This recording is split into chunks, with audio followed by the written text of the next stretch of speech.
Hello, everyone. Welcome to another episode of Tribunate. Today, I'm joined by Dr. Adrian Goldsworthy. He's the author of a number of books on the ancient Mediterranean world, including Pax Romana, Rome and Persia, and a personal favorite of mine, Julius Caesar, Life of a Colossus. Dr. Goldsworthy, welcome to the program. Thank you for inviting me. Yes. So it's no overstatement on my part to say that you've been a huge influence on me, and it's a great joy to have you here with us. Could you let some of the listeners know about the work you do, about your particular areas of interest, and just how you got into this messy world of ancient history? It's always fascinated me. I love history in general, and it doesn't take much seeing a book that seems interesting or visiting somewhere, seeing a castle or anything like that. I can very readily get distracted into almost any era of history. But the Romans have always been special to me, and that's partly because growing up in the west of Britain, South Wales, only about 20 miles from where I live, there are the remains of a Roman army base that was occupied for best part of 300 years, and an amphitheater and things. So it meant that Roman history felt very much like my history. The Romans had come to where I lived, my home. It felt very personal, very immediate. So for that, and I think watching some of the epic movies on TV when I was a kid, somehow the Romans have always fascinated. So having studied it academically, I did my undergraduate degree in ancient and modern history. Then I did a doctorate on the Roman army in particular, but within ancient history. And I was rather shocked. Just yesterday, I was at my old college in Oxford talking to some undergraduates, some of whom are considering a career in publishing and being an author and this type of thing. And it made me realize that my book on Caesar would have been written before any of those kids were born. That was slightly humbling. But the thing is, all these decades on, I'm still fascinated by it and I'm still learning. There is so much out there. One of the frustrating things about the ancient world is that there are lots of gaps in the sources. There's lots of things we can never know 100% whether that happened or not. But on the other hand, it's much easier than in more recent periods to immerse yourself in all the evidence for a topic and to get sort of history at the coalface, where even if you just develop a hobby interest, you can very quickly start to read. You can read translations of the Greek, the Latin sources, and you have the same information that all the eminent scholars of generations past have had as well. And you can think about it yourself. You can understand why they come to their conclusions. That's much harder to do with a lot of more recent history because there's simply so much more information. So it's partly that, but it's also deep down, as a friend of mine said back years ago, you might not have wanted to live next door to the Romans, but they were never dull. Roman history is dramatic. It's exciting. It's full of personalities like Julius Caesar, like Augustus, Nero, Vespasian. Dramatic events, dramatic people, larger than life. Some of it seems as if it's almost a soap opera when you're reading, and this is what really happened. So it's always dramatic stuff. It's always interesting. It's always intriguing. And it's that odd mixture of, in some ways, they're human beings, so they seem very much like us, but there are also aspects of their society, their culture, that means they think in a different way, act in a different way. So trying to bring all that together and just understand this world that once existed and the people who filled it and lived there, that it is human history. So what I've been trying to do I've been a pretty much full-time writer for the last 20 years or so. I write the books that I would like to read. I try to take people to either an individual like Caesar or a period in ancient history and try and explain what was going on and say, well, this is how we think we understand things. And this is what the evidence says. And here are the places where we're not sure what to conclude, or we're not sure whether we can trust the sources. So it's one of those things that is still always fascinating. I'm always learning more. Every time I settle down to a new project, I am discovering things that I'd either missed when I'd read a source before, or sometimes it's coming from new discoveries, new sources that I didn't know about. So it's marvelous, fascinating stuff. I agree, and I think that's what makes it such a fun field. And I think that what you said about folks active today can have the same information that great scholars have had. But, there are also areas where just a general hobbyist today has access to more than someone did 100 or 200 years ago.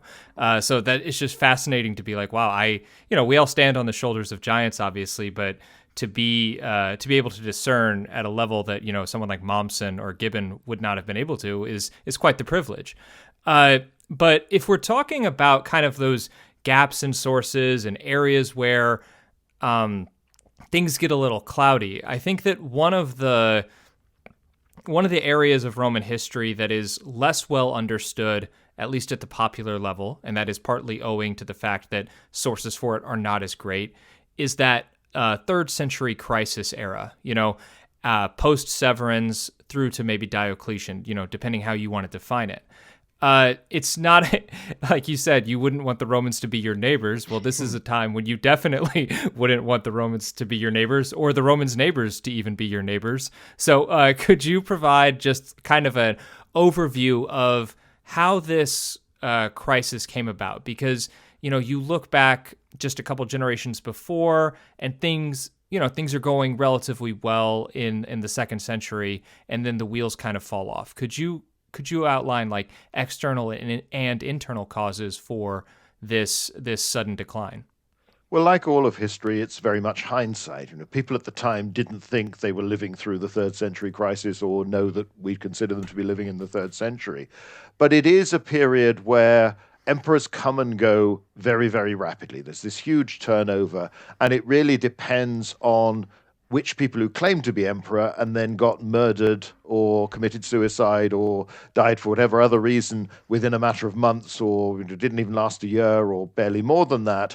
How many of those do we actually count as official emperors, and how many were simply somebody who made a bid for power, but it was never really realistic? So, but you're talking about, at least 30 or so emperors in about 40 years. From the 230s through to the 270s into the 280s. Again, how people define the crisis depends on their point of view. We know that the Roman Empire would continue united for another century or so, then divide into an eastern and western half. The western half goes late in the 5th century AD. The eastern half, we often refer to them as the Byzantines, but they called themselves Romans and thought of themselves as Romans. That's going to go on to the 15th century. So this is a period of chaos, disorder, disruption, civil war, political violence, usurpation that is unmatched for its intensity in any other period of Roman history, though only to a matter of degree. If we go back earlier, we've had the 1st century BC, the time of people like Julius Caesar. Before that, the dictator Sulla, Pompey, Crassus, and then leading up to Mark Antony, Brutus Cassius, Caesar Augustus. Augustus creates the imperial system, the Principate, as it's known officially by scholars, the rule of one emperor, a princeps, who is not officially a king, not officially even an emperor. That's a modern term we impose, but effectively he controls the army. He is the source of ultimate power within the empire, and he pretends to be a magistrate and a servant of the state. Mm-hmm.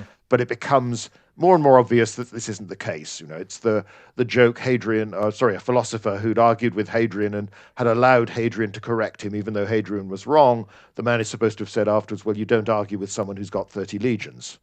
In the end, that's the basis of imperial power. The Roman emperors are military dictators. They're often quite benevolent ones and efficient ones, like Augustus, like Trajan, like Hadrian, like Marcus Aurelius, the famous philosopher emperor. But you have, after the chaos of the late Republic, the 1st and 2nd centuries AD are remarkably stable.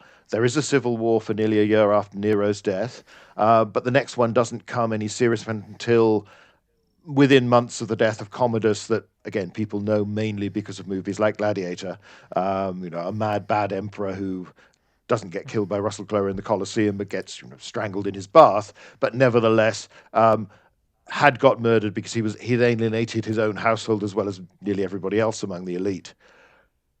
But the first and second centuries seem very stable, and many of the great monuments today that you'll see left over from the Roman period, the Colosseum, the temples, a lot of ancient Athens you will go and look at now was built under Hadrian, to the extent, even sets up an inscription, this is the city of Hadrian, not of Theseus. So even a lot of things we think of as part of that Greek culture, they come from Greeks living in the Roman period and often from imperial patronage. The population is probably at its height. The economy is at its height. Objects we can see archaeologically are traveling from one end of the empire to the other. So are people. And along with the people are ideas. I suppose, in one sense, one of the most famous cases would be the spread of Christianity through the empire, that this idea can reach every province of this very large area. And then it all seems to go wrong in the 3rd century. So yes, officially, the 3rd century crisis, as most scholars would consider it, begins really with the last of the dynasty of Septimius Severus. Now, he's the man who wins out in the power struggle that erupts after the death of Commodus. You briefly have a chap called Pertinax, the son of a slave, which is quite remarkable. This man had risen to be a senator. R.I.P. Yes, he lasts 3 months and doesn't give the imperial bodyguard the full bounty that he'd promised them on accession, and they murder him. But seems to have been a decent man. But he'd almost been chosen as a placeholder, in the sense that he didn't have any children. He was too old to have any. And it wasn't so much people liked him, it was just not many people had anything against him. But when he dies, the system breaks down. You get 3 provincial governors, the men in charge of the biggest armies in the Roman Empire, all declare themselves emperor. The one who wins after 4 years of struggle and sort of doing an alliance with one of his rivals who can dispose of one and then coming back and dealing with the other is Septimius Severus. Although he goes off and fights wars in the east against the Parthians and then in the north of Britain against the Caledonians, his main victories really were those civil war victories, and he does campaign afterwards. He passes on power to his 2 sons, Caracalla and Geta, with supposedly this wonderful recommendation of love one another, indulge the soldiers, despise everyone else. So it doesn't work because they don't like each other, and the younger brother Geta is murdered by Caracalla before the year is out. Caracalla kept only part of that advice, right? Yes, he indulged the soldiers. He indulged the soldiers and despised everybody. all other. Yes, yeah, exactly. So I suppose that bit worked. But 2 out of 3, I guess. Yeah, right? exactly. And he thought of himself as the new Alexander and was going off to repeat Alexander's conquest. But again, he gets murdered in one of those. It's a grim incident. He's on a journey out near Carrhae, which is the place where Caesar and Pompey's ally Crassus had been defeated by the Parthians centuries before. This now become part of the Roman Empire, and he dismounts from his horse on the journey to relieve himself behind some bushes and gets stabbed by one of his bodyguard. And then the Praetorian prefect, the commander of that bodyguard, makes himself emperor. So although we sort of allow the Severan dynasty to go on because it returns, the chaos actually starts much earlier and lasts longer than people tend to allow. It's just at its most intense in the middle of the century. But this is nothing like the stability of 1st and 2nd centuries AD. It's simply gone from that. The shocking thing is that up until now, unless you were a blood relative of one of the emperors, or like Augustus, the great nephew of Julius Caesar, but you make yourself his adopted son, posthumously for Caesar's case, the man who takes over, a chap called Macrinus, is not any relation at all to anybody from the imperial family, but he's also not even a senator. So the traditional elite of Rome get bypassed. Up until now, that's been the other source. If you've looked for someone who could be a senator, so governors who command armies, they're senators, and they're the people who can win civil wars. So Macrinus is able to convince people to make him emperor because the troops on the spot will back him. However, then you get another extraordinary thing where the widow of Severus and one of her daughters proclaims that daughter's child and claims that he is the illegitimate child of Caracalla. Right. Now, again, bastard children didn't have any legal status in Roman law, let alone in the imperial family.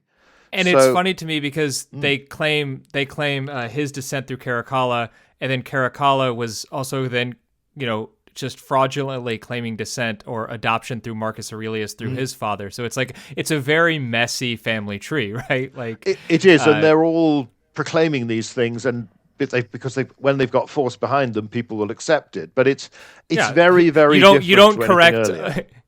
Yeah, just as you don't correct a philosopher with 30 legions, you don't collect a family genealogist. You don't correct someone who has 30 legions, whatever their hobby is, right? So, I mean, Macrinus, he's disposed of because some troops to rally to the claim of this chap that we know as Elagabalus, the dancing emperor. This kid's only 14 or so when he's and has not been raised with any view at this stage to a political career. So proves not to be the most politically savvy emperor. Behavior's pretty bizarre. So he gets murdered. This time it's within the family. They've realized that they've got another boy has grown up enough, Severus Alexander, and we can just get rid of Elagabalus because he's too embarrassing for everybody and too incompetent. But you get another murder, this time within the family. Severus Alexander lasts for a while, but it's already... There are more usurpations just in those couple of decades than we've had for centuries. And it's going to get far, far worse once Severus Alexander is again denounced by his troops and killed. So that's really where you lead into the formal 3rd century crisis. And at the same time, the Romans are spending most of their main effort fighting each other. You also have failures on the frontiers, whether it's particularly the Danube, but occasionally the Rhine as well, from the Germanic-speaking peoples, the tribes beyond. You've got problems with, at the same time this is happening, in 224, a chap called Ardashir rebels against the Parthian king of kings, the Arsacid dynasty that's ruled Parthia for 400 years and created this very large empire. Not as big as Rome, but nevertheless large, sophisticated, wealthy. Ardashir takes over. He basically puts a new dynasty on the throne. It isn't that he... there is a tendency, scholars sometimes rather simply say this Sasanian family, which the name he chooses for his family and his dynasty, that will then rule for another 3.5 centuries. They're actually ruling exactly the same empire. They are part of the aristocracy that's been there for generations anyway, and nearly everybody simply changes sides. They are the winners in a civil war. But winners in a civil war, just as the Romans will do, nearly always seem to look abroad and say, well, I know I fought my way to power and everybody knows that. But if I go off and fight a genuine foreign enemy of the people, of our nation, of our empire, that's good, clean glory. And it's much easier to rally all the people that weren't so keen on me or fought against me. Let's all come together and let's fight someone who deserves it, who has it coming. So right. I mean, Caesar basically does the opposite of this, where prior to his assassination, his plan is to go conquer Persia because he doesn't want his greatest military triumph to be over fellow Roman citizens. So yeah, it's a very interesting parallel, and I think that the way that the Sassanids become so much stronger in this solidification of the dynasty is truly fascinating, and it kind of leads into this other question I wanted to ask, where I think you did an excellent job of outlining how Rome wasn't truly stable prior to the crisis period. That's an arbitrary, date that we kind of put down based on perception. But how much of that perception is based on the fact that, well, previously the disorder was internal. Romans are having civil wars. And then all of a sudden, now they're fighting, after several decades of kind of an erosion of civic unity or cohesion, now they're fighting against the Persians, against tribes beyond the Danube, beyond the Rhine, and for the first time in centuries, they're losing, or they're at least having to orient a lot of resources to do things that used to be accomplished fairly easily. So, do you think that this kind of decline in Roman military success is what feeds into this notion of the crisis, beginning at this certain time? Very much so. A lot of the work on this period, particularly in the last generation or so of scholars, has been part of a very healthy revival of interest in what's become known as later antiquity, the later centuries of the Roman Empire. Mm-hmm. And they've developed a narrative within this that is 3rd century. Yes, it all goes all goes horribly wrong. Civil war, defeats against foreign enemies, emperors getting killed either by other Romans or by foreigners or captured like Valerian. But by the fourth century or the late third, fourth century, you get the military strongmen like Diocletian, like Constantine, who restore the empire to power. And you will even find people arguing that the empire might be stronger in the fourth century than it had been in the second or first. Personally, I don't buy that because if you look at the longer trajectory, they are spending more and getting less, and there are Hmm. still more defeats. And the degree of stability in the fourth century only looks good when you compare it to the middle of the third. There are still frequent civil wars. Men like Diocletian and Constantine won their greatest victories not against foreign opponents, but over other Romans. And when you're doing that, it's rather like there's some good work being done on the later Roman army to show that it is often very efficient, very effective, and as one scholar pointed out, it wins most of the battles it fights against foreign enemies. But the problem is most of the battles it fights even then are actually against other Roman armies in civil wars. So yes, the Romans win those, but they lose them as well, and that's Hmm. eroding the military system all the time because you're wasting your strength fighting against yourself. So there is certainly improvement, stability. It's not as bad as it had been, but it isn't ideal. I think sometimes people have wanted to justify their own interests. Scholars will often talk something up because they sort of almost feel attached to it. I think we all do. You spend a lot of time working or researching on something, you almost feel you've got to look after it, and you've become its advocate to some extent, Hmm. particularly when you're arguing this is a period that's been neglected or misunderstood. And sometimes that can lead with you pushing the arguments too far. And a little more balance needs to be that they're certainly not perfect in the first and second centuries AD, but they're very definitely not. They are significantly less perfect later on.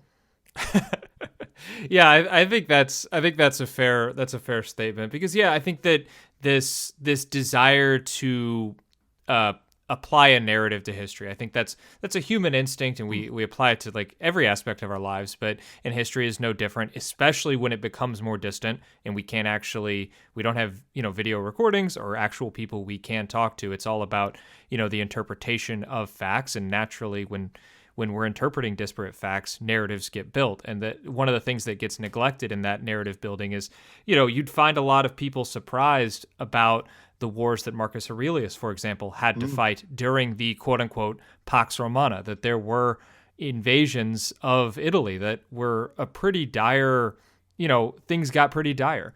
And it just doesn't mesh with, that perception of no, five good emperors and what Gibbon called, the happiest time to have ever been alive, doesn't mesh with that. So it kind of gets neglected, or just by omission, people tend to put less emphasis on it. But in reality, I think one of the things your work has really driven home in other aspects is that it was a very delicate balancing act, from the beginning. These ancient societies operated on just the thinnest of margins, right? There was not a lot of room for error. So we shouldn't necessarily be surprised that, one bad event, one poor outcome, be it a plague, a poor harvest, a drought, and then defeat, that can lead to other bad outcomes that then compound, right? Um, Yeah, very much so. And of course, the one of the biggest problems we have to face, and we end up admitting that we simply don't have the evidence, is really understanding those Antonine plagues that right. ravage the Roman Empire and lands outside particularly during Marcus Aurelius's reign, and how much that we don't have. If you look at the 14th century, the Black Death in Europe, in England, there are far better records, and you can see communities that cease to exist. There's a medieval village just on the edge of the town where I live that was abandoned precisely at this period. It had been thriving for centuries up until that point, but there simply aren't enough people around to keep all these communities going in the aftermath of this. All we have is dramatic descriptions by the ancient authors. There is simply not the statistics we'd have about population, about the impact of this on the economy. One thing that's interesting is that you have somebody like Pertinax becoming a senator and then ultimately emperor. And from Septimius Severus to an extent onwards, there is more reliance on what we call the equestrian order. It's the social class below the Right. Senate, far, far more numerous. But these people who have only ever been sort of minor governors of minor provinces, financial officials, they start to have the jobs commanding legions or significant provinces that up until now had been reserved for senators. You sometimes wonder that the old argument is, well, this because this will be a trend that will continue, is that, oh, well, the senators weren't trained for this, they were amateurs, they didn't know what they were doing, so the emperors are promoting on the basis of talent. But they may also be promoting on the fact that there simply aren't as many senators around as there used to be in any sort of healthy condition to then select from them. So that there are probably a lot of changes we can't see, but it becomes it becomes conjectural how much damage that has done to the economy, and how much, in the same way that we have no real idea of population fluctuations among the tribes outside the empire. So you get at different periods of Roman history, whether it's the Cimbrian Teutones back in the late 2nd century BC, Helvetii when Caesar arrives in Gaul for a few years either side, and of course later on we're familiar with the big migrations of various tribal groups. But we don't know what's behind that. We don't know what the scale of it is. Have you suddenly got conditions where either the population has outgrown its resources, where it's been its established tribal lands for a century or more, or is there an overall population increase, or are they simply more devastating because the Romans are that much weaker? We can see with the Roman army that there are the same number of units, there are the same numbers of legions, in fact, a slight increase. Severus forms several new ones. And then that would be the trend to more and more units being formed. But we never have a clear document telling us just how many soldiers there are in those units and how many Right. how Yeah. many units have what you're supposed to have. And Hmm. particularly looking at the plague situation, it is emphasized in the sources the cities and the army camps suffered the most. And when you look at them and see how crowded and cramped these barracks would be, or how densely packed with people Roman cities were, it makes tremendous sense. That is how an epidemic would spread. These are going to be the most vulnerable places. And of course, it's not just the people who die, it's the ones whose health is poor, either permanently or for a long time, that can't function as a soldier or even as a craftsman, as a laborer, as effectively. But again, you're guessing and thinking, well, this sort of thing might be going on. It's quite likely, but we have no way of quantifying it, no way of understanding it. So there's it comes back to this frustration of the Roman period. Is there are so many things you can't measure. You can see over the course of the 3rd century the devaluation of the coinage as the silver content drops from, well, earlier on in the 1st century it had sometimes been up 70% or more, and it gets to less than 1% by the worst, the really lowest period of the 3rd century. So you have a government that is clearly trying to make its resources go further and hope that people won't realize. But again, you can't measure the impact of all this too directly. We just don't have the data. Right. Yeah. And I think it's simultaneously frustrating, but it also is fascinating in the sense that it invites you to, like, everyone kind of develops their pet theories, and everyone is like, combining the evidence in new ways, and then you also.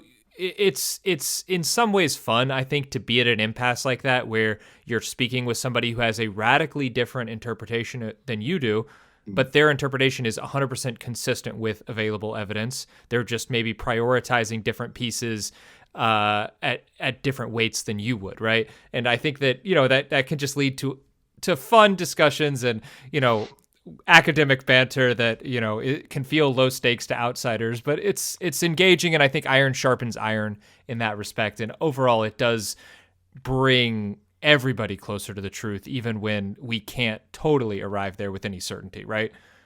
Yes, we're edging, hopefully we're going in the right direction all the time, and it Right. does.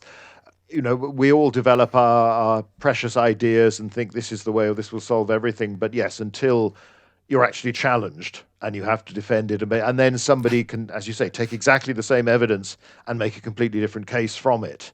And we both know that you can't prove one or the other. So it's part of the, as I say, when you look at any period of ancient history, you get very quickly to the detail of it all and the nature of the sources and these basic problems in a way that is harder to do in other eras.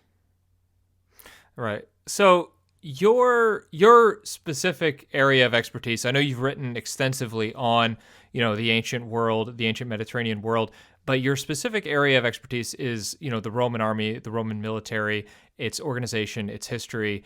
Could you kind of let folks know, is the perception that Rome is vastly weakened during this period, is that accurate? Like, it looks that they're experiencing sustained difficulty, right? But is there a shift in how leadership functions or tactics, or do you think it's simply a run of bad luck, or is the whole thing just kind of people trying to apply a narrative of decline arbitrarily on a period and making the evidence fit that theory? I think that's always the danger because the evidence is so poor. We do not have detailed accounts of campaigns in the 3rd century or specific battles, so that you get these very brief, very stylized ones. But to analyze, there's nothing like Caesar's accounts of his campaigns in Gaul, for instance, Right. or the Civil War, where you can actually look and you get some idea of at least how he presents it, of the logic of the strategy of a campaign, the tactics of a battle. That's just not there. You get little glimpses, and then you're trying to understand from that. At a very basic level, the Romans suffer a lot of defeats in this period, far more than had been the case for centuries before. Not that there haven't been other periods where things have gone badly. Again, talked about the Cimbrian Teutones a minute ago.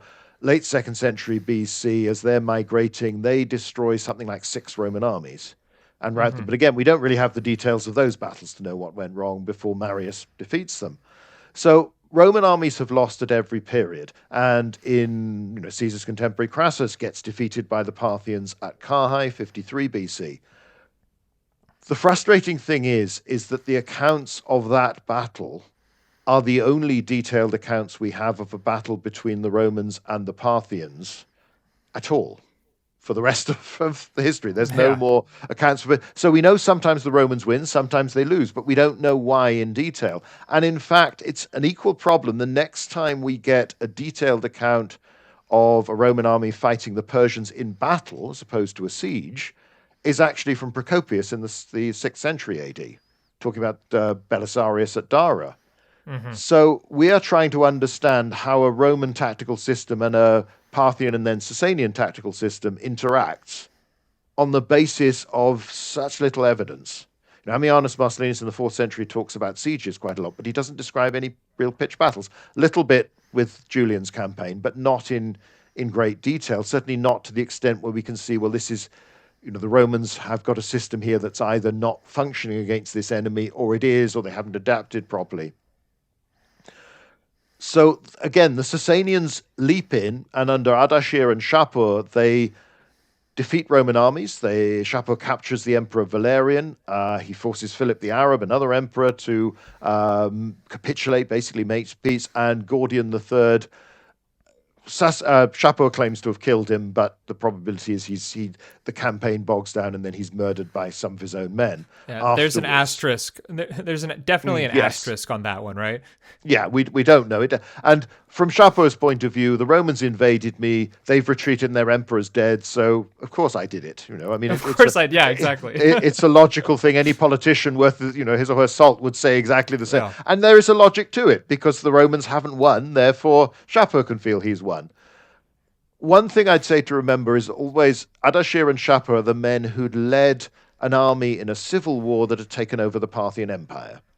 So that, by definition, means they're good at fighting. Once Shapur dies, the level of threat posed by the Sasanians drops significantly. And there are fluctuations then where sometimes they're strong, sometimes the Romans are strong as each empire goes on, but they have their own internal problems and civil wars. So that's one thing. However, something that is interesting is that the quintessential Parthian warrior is a horse archer. Somebody without much armor who does the famous Parthian shot, turning around to shoot back behind him as he's galloping away, which overthrows every Greco-Roman idea of how a heroic warrior should fight. That you can fight and kill the enemy while you're running away. Just is too weird for them. But that's the quintessential Parthian. For the Romans, the quintessential Sasanian warrior is the mounted Clibinarius or cataphract, where it's not about nibbling away, running off, and then coming back and gradually wearing the enemy down. It's a man in full armor with an armored horse who might also be an archer but shoots at close range and then charges in, lance in hand, mace in hand, sword in hand. The other thing the Sasanians are doing, which as far as we can tell the Parthians don't use, is they use war elephants. So the whole Parthian tactic seems to be about, in a sense, not confronting the enemy's strength, avoiding that, wearing the enemy down, fighting when you choose. And it's very much warfare from the European steppes. The idea is there's no point fighting for a patch of land because who cares? There's always more steppe out there. So run away, beat him somewhere else, come back. All you're planning to do is kill him at some point. It doesn't matter where and when. But cataphracts can't do that. War elephants definitely aren't agile beasts that are zipping around and then retreating. So it looks the supply chain that you would need, to keep an army in the field of well-equipped nobles with the armor, and then the elephants obviously have a prodigious appetite. So you've got to make a battle happen relatively quickly. So you identify the spot and you pound straight ahead and go for it, right? And it fits in with this greater Sasanian capacity for siege warfare. They are able to supply an army for as long as it takes to, and they're also able to undermine the defenses, as we can see from the archaeology of Dura Europus, where the mines they dug under the Roman walls have been discovered. So you've got an army that's actually become, in one sense, quite Roman. In that Roman warfare has always been about, let's fight a big battle because we're good at it, and if you go and hide behind your walls, well, we'll just besiege you and take the place. So it's very much a sort of high intensity, let's hit the enemy hard where he's strongest, just because we're better than he is. We are going to win. The Sasanians have almost come up with their own, it's a different version because they're much fonder of horses. There's that aristocratic emphasis on horses and hunting and archery, but it's almost their own cultural solution to that. So you can look at it in one sense that they have reacted, they've learned, they've seen what has happened when the Parthians have tried to beat the Romans the old way and it doesn't work. Perhaps in part because of how they've taken control of the Parthian Empire, but they've created this much more aggressive means of fighting, way of warfare. However, strategically, their campaigns, their attacks on the Roman Empire are never more than large-scale raids. Chapeau will get to Antioch twice on the coast of the Mediterranean and sack the place, but he's never thinking about, I'm going to occupy this and take this territory from the Romans. So they're doing that in the same way, that because the balance of power, the Romans still have more people and more money than their eastern neighbor. The Sasanians are big, they're organized, they're powerful, but they're not an equal when it comes to that strength. But what's also quite interesting, to jump ahead a bit, is that people may have heard of the famous Zenobia, Queen of Palmyra. Her husband, who leads the defense against one of these big Sasanian attacks, twice leads his own raids that get right down to Ctesiphon, which is one of the main Parthian and then Sasanian cities. It's where the King of Kings is crowned by tradition, and raids up to the walls of that. So it's not that the Persians have suddenly become this overwhelming power. It's that they've got aggressive leaders, a good army, but they've also got their own problems because these are the new dynasty that has got to secure its control, not just of its western borders and the territory in lands like Armenia that are sort of buffer states between Rome and the Persians, but they've also got to go to the east, to the borders of what's now Afghanistan, and to the south to control those areas as well and make sure that there's no challenger. So there are times when they're busy elsewhere, just as the Romans are sometimes busy elsewhere. And each side tends to be strongest when the other one's vulnerable.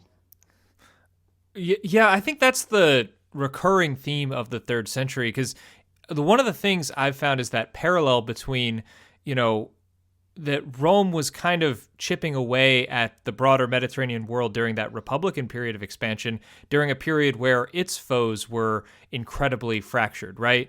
Like, to go back to Caesar, look at how he wheels and deals in Gaul and pits one tribe against another only to then betray them and use another tribe to go against his former allies, and just playing up the fractiousness of that society. And you can kind of draw that parallel of like, well, when the society is having internal conflict, it's prey to outsiders, and the Romans, of course, are no different. They're no exception to that, just because they're bigger and stronger. But once you have a couple civil wars where tens of thousands of your own, the cream of the crop of your military dies, you're going to be vulnerable. And I think but to just build on something you said when you talked about Odenathus having military success against the Persians, but that's something that kind of just gets omitted from what we're talking about, like that broader narrative of decline, because he was never an emperor. He never made a claim to the throne. Someone who does make a claim to the throne and did have military success, the Emperor Aemilian, the very short-lived Emperor Aemilian. There's just a few lines about it, but we learned that he gets the acclaimed emperor because he has such military success against the Goths, right? And he leads a punitive raid. He ends up returning many Roman prisoners of war who had been captured by the Goths previously, and that encourages his soldiers to acclaim him. Similarly, Valerian, who is later emperor, was stationed on the Rhine, and we have to imagine he was having a lot of success in dealing with tribes on that frontier, or the troops never would have followed him down to become emperor. So but it's just we don't have the full snapshot, but there must have been just as many successes as failures during this period. And one of the other problems is we tend to think very naturally of sort of tactical systems, of the equipment used, and you can see a change from the panoply of a legionary with the segmented armor, the rectangular shield, the helmet, the pilum, the gladius, that's there in the 2nd century. By the end of the 3rd, you've got a flatter oval shield, you've got mail armor instead, you've got a much simpler helmet, but it's still effective, you've got a throwing or thrusting spear rather than the pilum, and a longer sword. We sort of look at those changes, and we look at the organization of units and some of but we sometimes forget the human element, because with any organization, particularly any army, they know the theory, they know what should work, what should be done. But to achieve that requires training, preparation, good organization, good supply, and critically good leadership. So when you don't have those, it's not that suddenly your tactical system is no good. It's just you're sending a poorly prepared, poorly motivated army, perhaps outnumbered as well because you've sent people off to go and fight a civil war somewhere else. Or clearly there's got to be massive disruption of recruitment and training and promotions during all these civil wars, because there are plenty of cases where, particularly from the legions that are quite big units of 5,000 or so on paper, you're going to end up with a detachment of that unit on a different side to the main body. And once that happens, how does promotion work? Are your two rivals in a civil war sportingly not promoting anybody to be primus pilus, the senior centurion, until it's all cleared up? Presumably they're rewarding their followers. So the system, they know how to do all of this, and that will still be true right the way through till really the sort of the last generation or two of the Western Empire. But again, knowing how to do something, you can read Sun Tzu or Clausewitz or any of these things, and the basic ideas of, you fight when you've got the advantage and you don't fight when you haven't.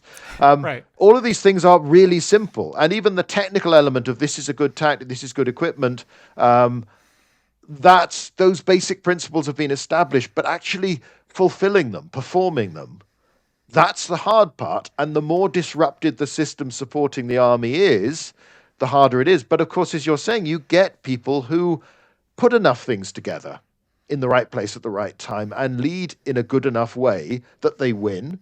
Obviously, all these problems of being faced by the other side as well. The different tribal groups will not always be as strong. There's no sign of any permanent dynasty emerging as a sort of warlords, tribal leaders, especially of confederations of tribes. Sometimes they unite, sometimes they come together. Maybe there are charismatic leaders we don't know much about, but they don't last. They don't turn their power into a permanent, stronger unit any more than anybody has done before. There have been occasionally these leaders like Arminius, the man who defeated Augustus' legions in Germany, Decebalus, the Dacian king that had caused problems for Domitian and gets defeated by Trajan. But it tends to be the one strong man who can do this. He can't really pass it on to a son or other heir, and it doesn't last. The basic pattern, if you look at Caesar's descriptions of how the Germans fight, the Germanic tribes, and Ammianus Marcellinus writing over 4 centuries later, there's not a lot of difference in the numbers, the scale, the organization. If anything, the later ones seem less numerous. They're not particularly better equipped. Their tactics aren't any more sophisticated. They're very, very similar. A lot hasn't changed. And again, the Romans know how to beat people like this. They know how to win wars, but they don't always have the right situation and the ability to get everything working properly as it should be.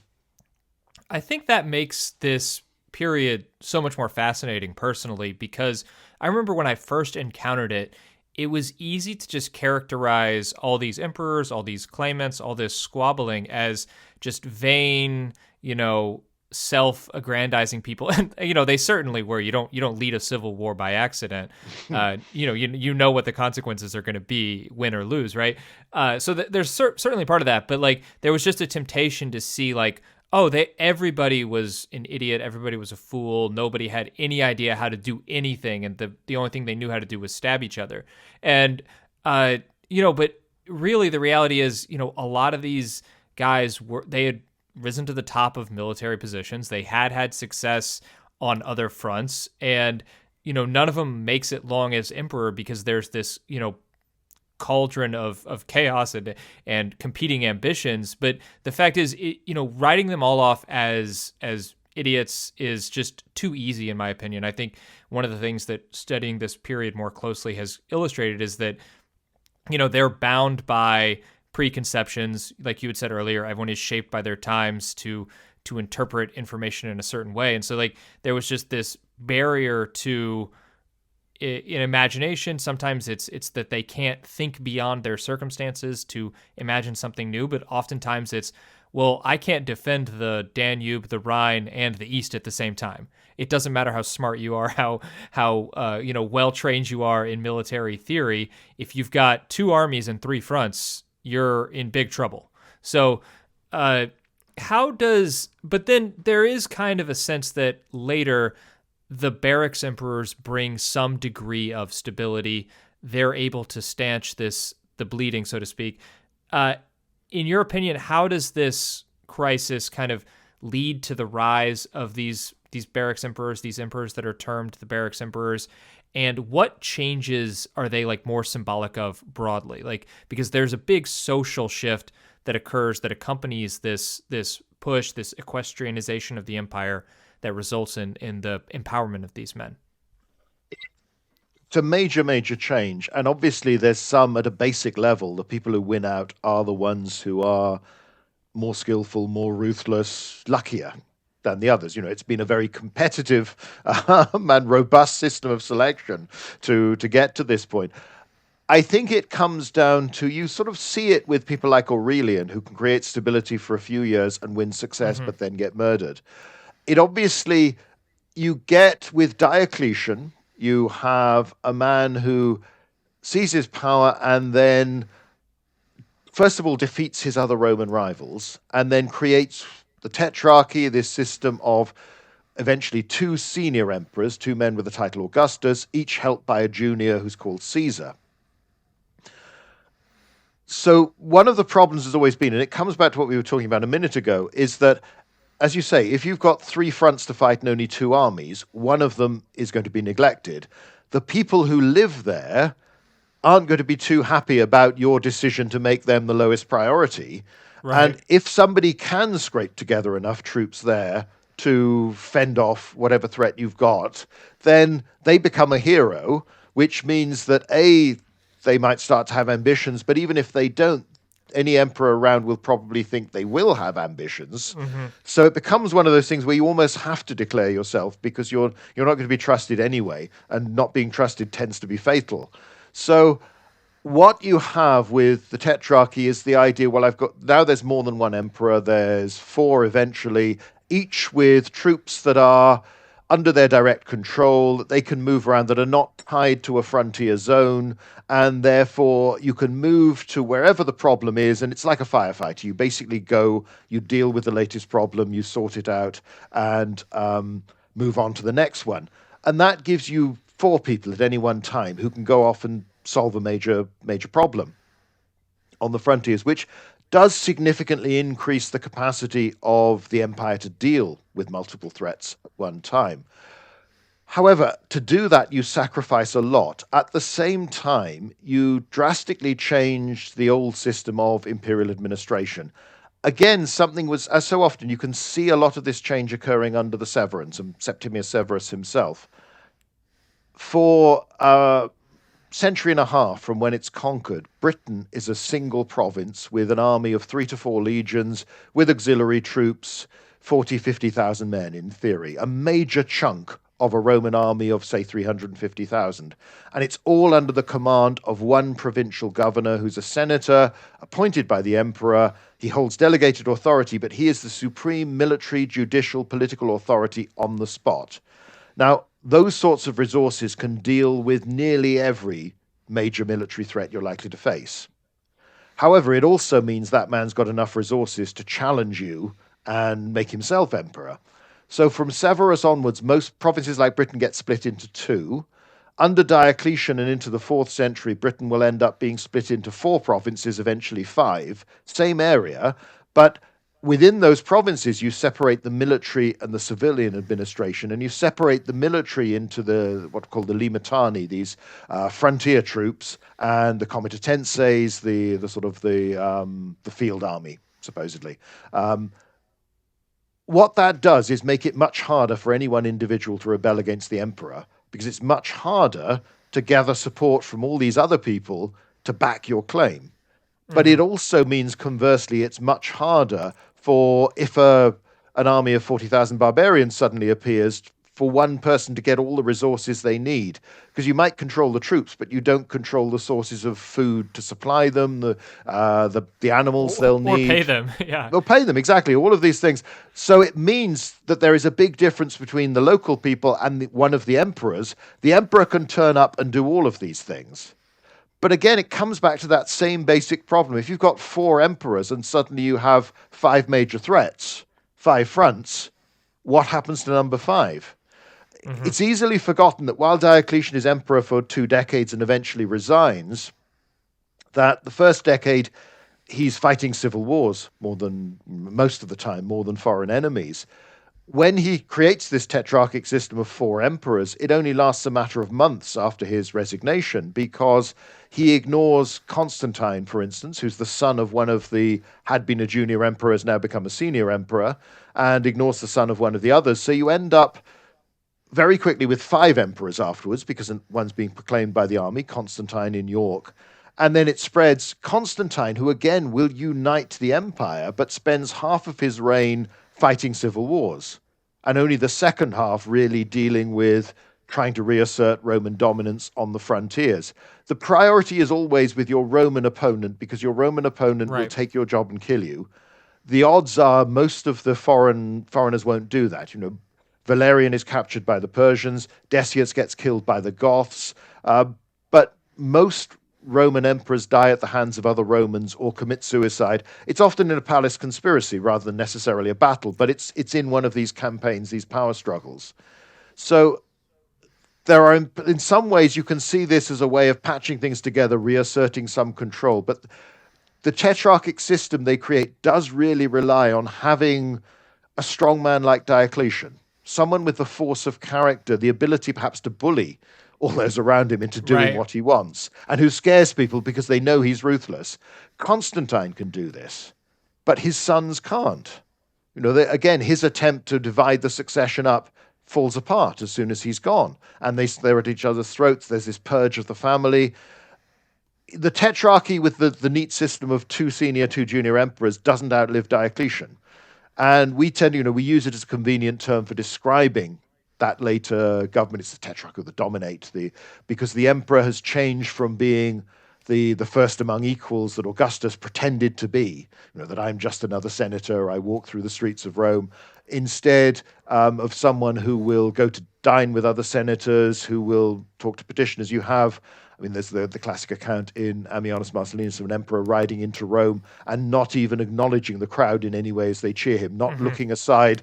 And as Ammianus points out, not even picking his nose or scratching his nose, which is one of those odd throwaway lines where you think, well, what are people normally doing at the... but you have the emperor is now dominus, that's lord, master, it's what a slave would call their owner.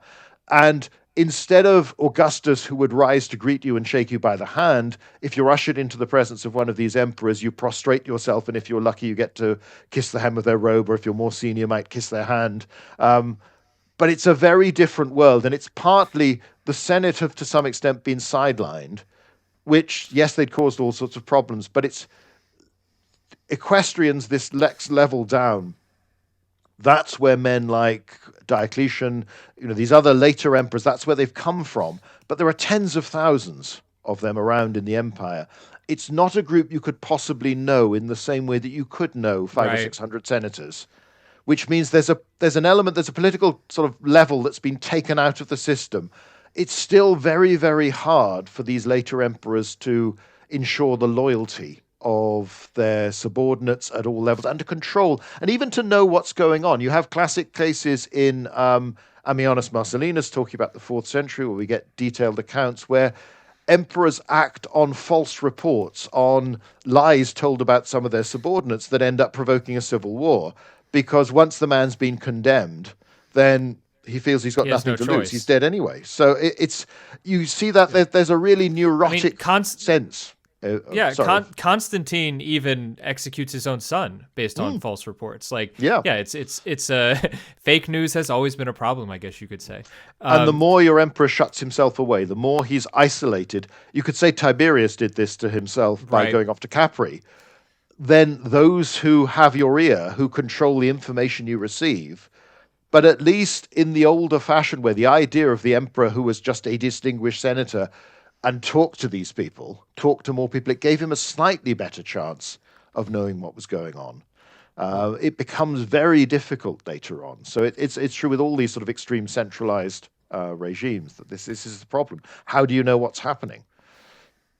Yeah, and I think that actually really segues nicely to this last question I wanted to ask about, the fact that I think this is a trend we see in the 3rd century, but that really comes to dominate in the 4th century with the Tetrarchy. But that idea of Rome is where the emperor is. And of course, there's precedent for this. You mentioned Tiberius just decamping from Rome for the last decade of his life to spend it on Capri, and he's still the emperor. Sejanus is pulling the strings, but Tiberius is the one controlling things, right?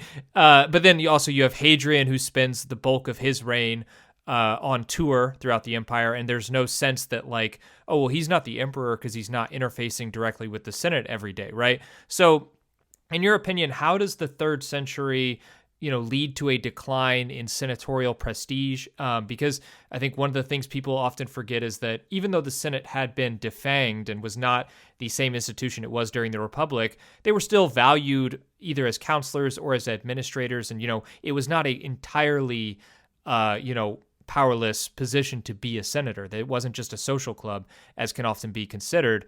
But then the authority gradually declines, and legitimacy is sought more through the army than through that, social networking amongst the elites as the power dips and as Rome basically just becomes wherever the emperor is at a given moment. And that is really solidified with the fact there are when there become 4 emperors, there become 4 capitals, and then later is just set in stone with Constantine being like, all right, we're moving to a new city for this. So that was a kind of an unwieldy question, but the overall thrust, if you could just comment on, the decline of the Senate and how legitimacy kind of exercised itself throughout this period.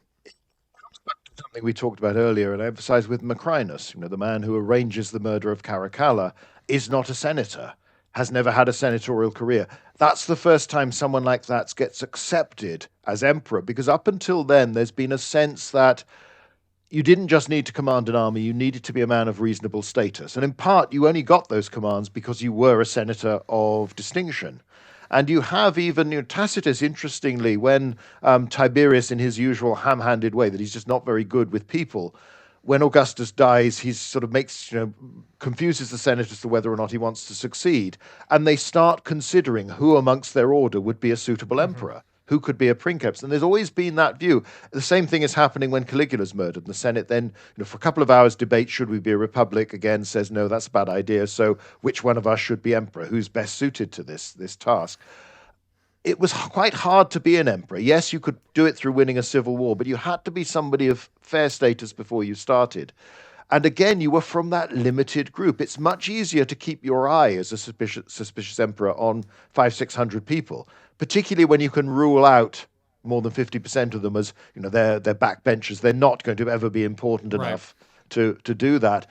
Once you throw things open, so there's an element where Severus in particular and his sons rely more on equestrians because they feel, well, equestrians aren't a threat because they're not senators, they don't have that status. But that gets overturned completely with Macrinus and then subsequently, to the point where as senators stop having provincial commands and stop commanding armies, they don't have any military clout, any influence. So it's much easier actually for an equestrian. And then there are so many equestrian officers. You don't even need to have followed a clear career path, be of a certain age, which was the way they tended to think about things. So, but again, when the emperors have traveled, they've traveled with an entourage of senior senators, and other senior senators are already there in the provinces.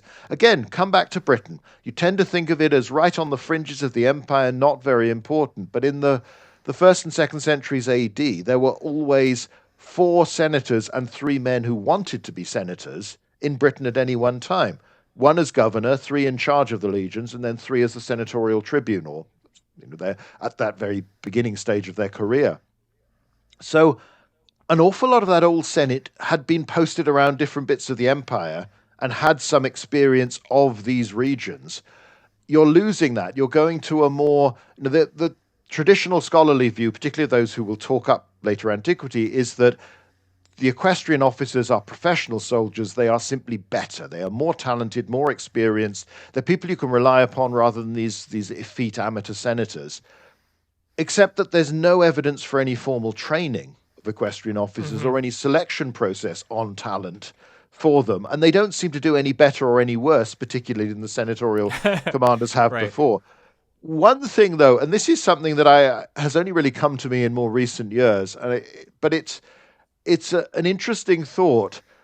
We tend to think of the idea being very much how Tiberius established how an emperor should be, that you stay in Italy. He didn't leave it during his lifetime, only to go, first of all, outside Rome, then to Capri. But Augustus actually spent more of his reign away from Italy than he spent there, let alone in Rome.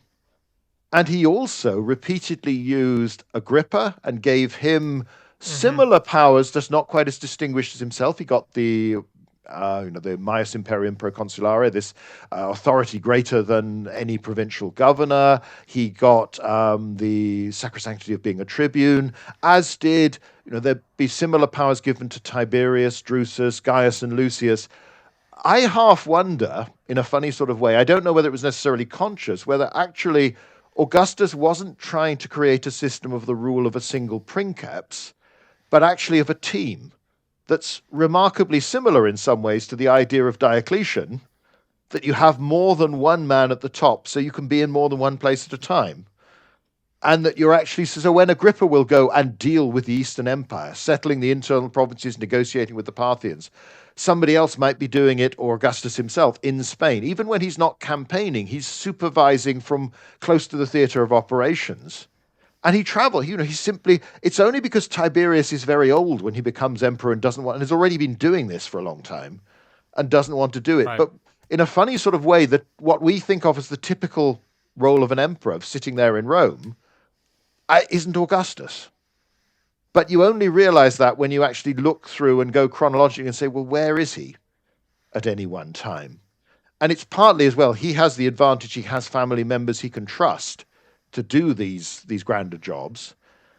Whereas after Germanicus is dead and his own son Drusus, Tiberius doesn't, nor does really anybody else later on. But we think of Hadrian as the great traveler. Augustus traveled just as much, and probably visited every province or all but one of the empire at some point during his reign. So maybe there's almost in a funny sort of way that actually, because sometimes people will say, well, one of the reasons for the third century crisis is that Augustus fudges the issue by saying, I'm not an emperor, I'm not a monarch, I'm not a dictator, I'm simply a magistrate, and these powers I have are given to me individually by the Senate and people of Rome, not creating a simple system of succession like an openly monarchical system. And that therefore that allows for all the disputes, the power struggles later on, which is a big leap given that it's a couple of centuries before it all goes wrong. But again, that's perhaps just thinking in the wrong way, and maybe we're imposing lots of what happens afterwards on Augustus, who's shaping the system in the first place. But as I say, in one sense, the idea of emperors moving, of more than one emperor, and sort of co-rule. And again, it keeps popping up. We think of it as an aberration, but when you think Marcus Aurelius rules with Lucius Verus at first, and that's the only time it works, because normally if it's Caligula and Tiberius Gemellus, it's Nero and Britannicus. The younger, the weaker one doesn't last 5 minutes. They're quickly disposed of and condemned. So I don't know. It's one of those intriguing thoughts that hadn't struck me until actually I read the biography of Augustus, and then suddenly just began to wonder whether what we think of as the sort of the pattern that the Roman Empire almost had to be wasn't actually what was planned in the first place, and that in some ways there's more similarities between Augustus and Diocletian. Because again, Augustus is a strong man who wins through winning a civil war, fights his way to power, murders his way to power, and then imposes order for longer than Diocletian was able to do, but nevertheless, it's similar in some respects. That's fascinating, and I think it really drives home. Like, one of the things I continually find on the channel is that the Roman history kind of rhymes with itself, in the sense that obviously we all seek, within our own internal national polities, we seek the precedents of like great leaders, and we harken back to like great moments and try to emulate, be it in America, a great president, in the UK, an illustrious prime minister or monarch or something. But then the Roman system was even more founded on precedent than ours is. There's like a reverence, almost religious, for the way things were. And, this worked in the past.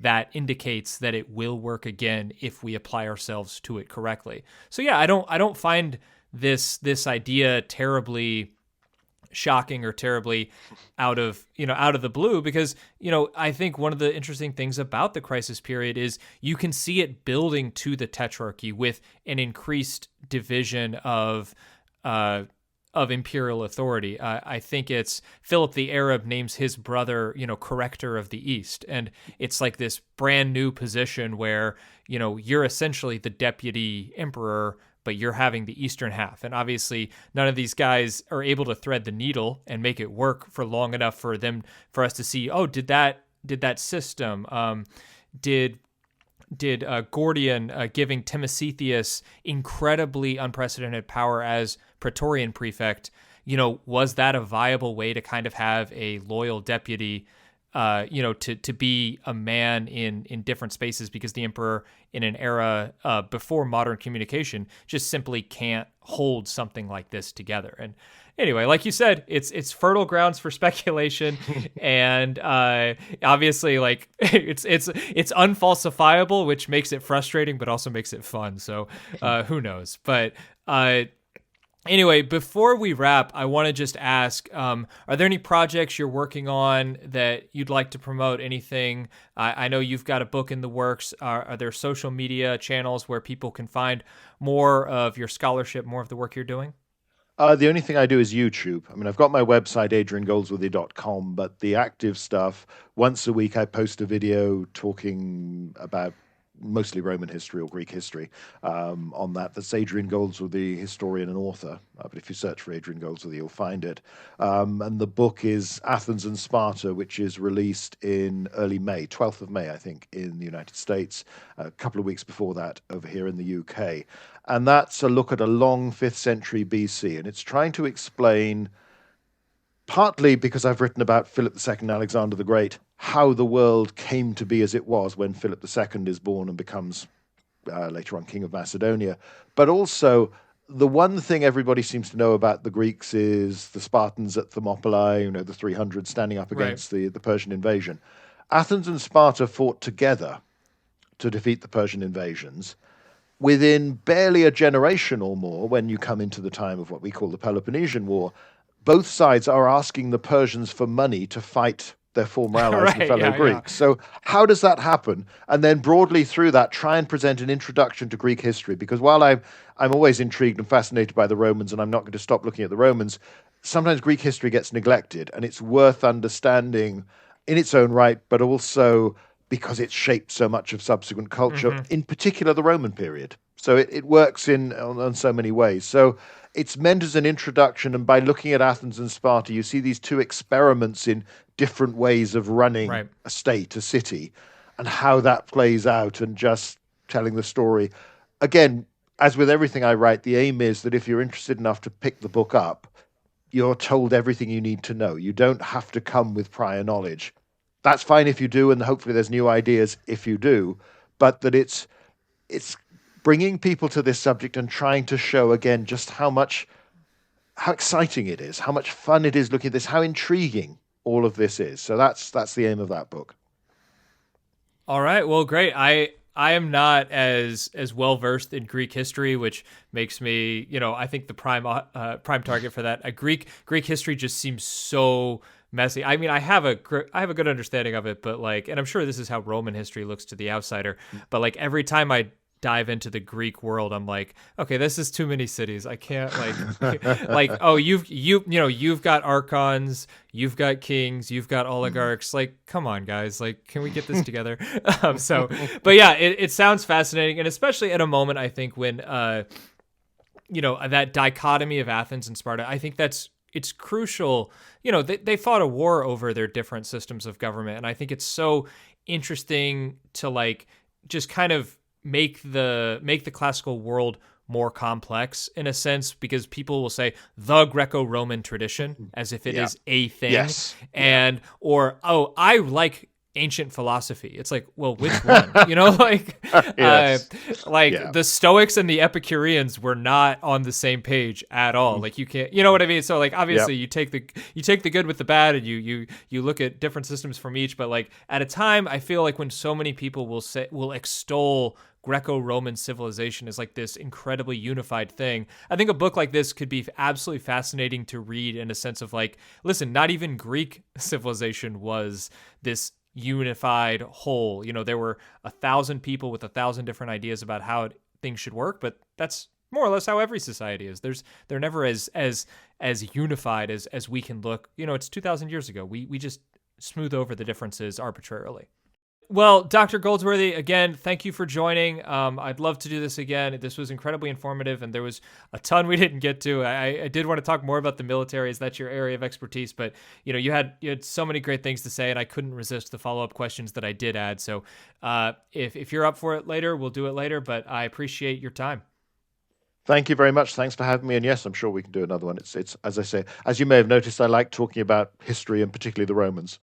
Likewise. Awesome. Well, appreciate the time, and until next time, thanks, everyone. Bye.